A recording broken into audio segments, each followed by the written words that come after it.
যাদের পরিবারে সুখ-শান্তি নেই, অশান্তি লেগে থাকে, সুখ-শান্তি আসছে না, বিভিন্ন রকম প্রবলেম লেগেই থাকে।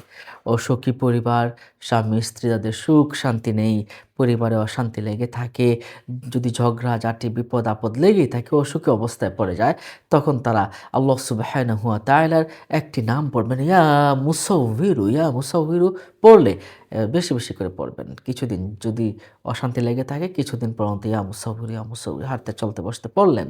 ইনশাআল্লাহ আপনাকে সুখ শান্তি দান করবেন ইনশাআল্লাহ। ইয়া মুসাউবিরু এই নামের অনেক, অনেক পাওয়ার। সম্মানিত দর্শক ও শ্রোতা, এই নামটা কিছুদিন পরে দেখুন ইনশাআল্লাহ আপনারা ভালো কিছু পাবেন। এছাড়াও ইয়া মুসাউবিরু নামের আরো বেশ কিছু বিষয় আছে। যেমন আপনি যদি আপনি ঘুমানোর আগে যদি আপনি ১০ বার ইয়া মুসাউবিরু পড়ে আপনি ২ হাত দোয়ার মতো করে এভাবে নিয়ে আপনি যদি হাতটা এভাবে মুছে দেন, ২ হাত দোয়ার মতো করে ১০ বার পরে হাতে ফু দিয়ে মুখে মুছে দেন, তাহলে আপনার চেহারায় একটা নুরানি একটা ভাব আসবে। সুন্দর হবে ইনশাআল্লাহ। সম্মানিত দর্শক ও শ্রোতা, তাহলে এ পর্যন্তই আজ। ভালো থাকুন। আসসালামু আলাইকুম।